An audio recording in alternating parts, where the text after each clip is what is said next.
So now you're into golf season and it's quite difficult finding time to kind of maintain any gym program or at least start a new gym program. But you don't need to put a lot of time and effort into it. If you can just do a little bit each day or each week, you'll really find that it's going to benefit your golf game throughout the season.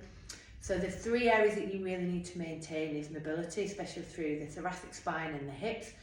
So we need adequate rotation just to allow you to, one, be as efficient as you can be in your swing and make sure you're rotating through the right areas. And then also having that adequate movement takes pressure off the rest of the body, especially the spine. Okay. Another area that you need to focus on is maintaining core stability, or at least looking to develop it. So if you haven't kind of engaged in any exercise kind of program before, some of these exercises, if you start to implement them, because it's quite new, you will actually find that there is a difference pretty quickly. Again, if you're just maintaining, this exercise I'm going to show you now will allow you to kind of maintain that strong, stable core. Again, not only to protect the lumbar spine from injury, but also it helps to create power and generate power and force from the ground and transfer it into your club. So it's good in it allowing you to increase and maintain club head speed that you've developed. And then also just keeping the body strong. So as I say, you don't need to be doing 3 hours a week just to kind of maintain or even develop that strength. Just kind of a little bit, 2 30-minute sessions a week is adequate enough to maintain that. So just keeping the body robust, keeping it moving well, and just protecting it from the compressive forces in the golf swing will allow you to continue to play golf throughout the season and play to your best ability, and then just enjoy the rest of the season without picking up any injuries. If you do have any niggles, any back pain issues, these can help improve that. So give these 3 exercises a go, and just try and feed them into like a daily routine, or try at least repeat them at least twice a week throughout the golf season, and hopefully they'll make a difference to your game and help keep you playing throughout the season. Lunge with rotation, you're going to start by taking a lunge forward.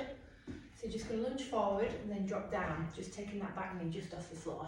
Just support yourself with your hands, okay? And then you're going to try and get the arm that's closest to the front foot nice and low. So bring that elbow down into the inside of the foot, and that will just allow you to open up the hips. Hold that little stretch, and then as you exhale, we're just going to rotate up into that leg, just reaching up, pushing through this arm, trying to get as much rotation as we can. Again, hold for a count of 1 to 2, and then bring the hand back onto the floor, just support yourself, and then we're going to rotate up the other side. Okay, again, just holding for a breath, 1 or 2. And as you come back down, you're just going to step up, and then you're going to swap legs. So I'll just show you from the other side. Okay, so you're going to step forward, drop into that lunge, back leg just off the floor. Try and get this right elbow into that right ankle. Feel the stretch through the hip. Good, and then exhale as you rotate up towards the ceiling. Feel that stretch through the hips.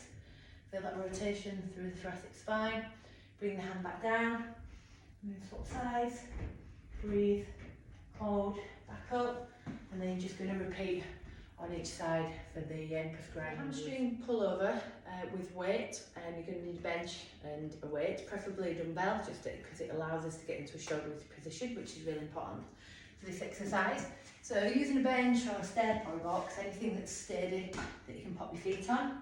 Okay, you're going to pop your heels into the bench, and then we're just going to lie down on our backs. Make sure you pick up the dumbbell. Don't go too heavy with the dumbbell because we're going to make sure that we keep nice straight arm through the exercise. Okay, so pop your feet onto the bench. We want a little bit of bend in the knees. We don't want to be quite at 90 degrees, we want a little bit more than that, just so that we're challenging the hamstrings, okay?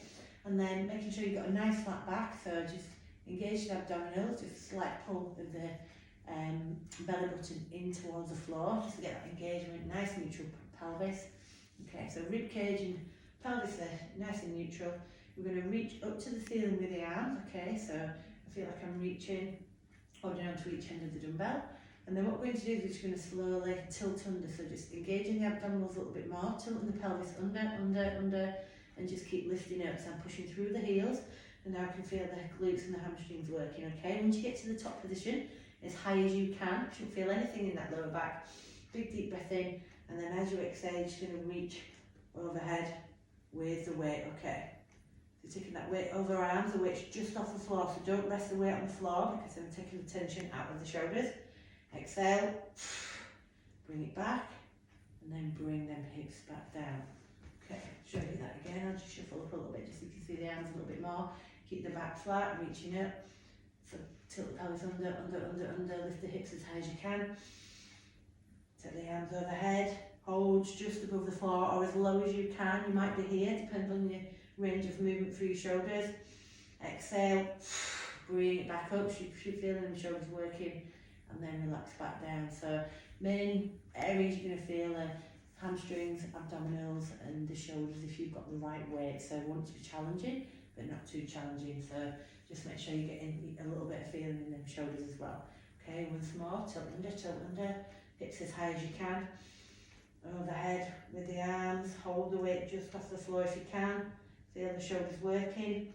Exhale as you bring back, and then lower back down to the floor.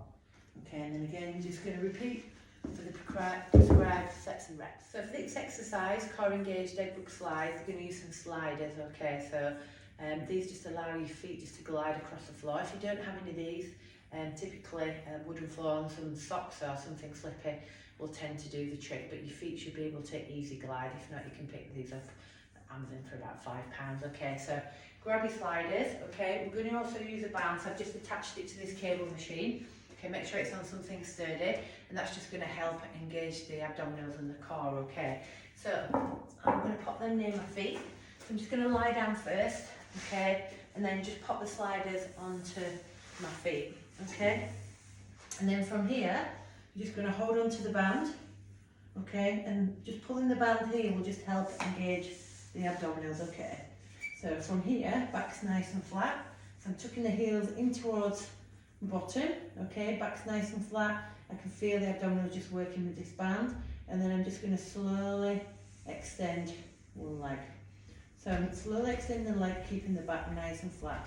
So ideally I'm going to get full extension, yeah, with the back flat, and then back up. You might find that as you're extending your leg, the back's starting to arch and you can't control it. So in that position I would just stop. So say you get there and you're struggling to keep it down, don't go any further.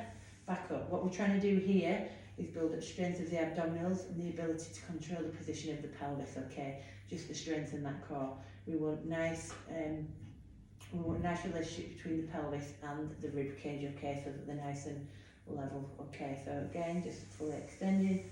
Keep that back nice and flat. So like you're pulling your belly button into the floor. So keep that tension as far as you can. Breathe it out as you come back, and then you're just going to alternate between each side. Make sure the back doesn't come up.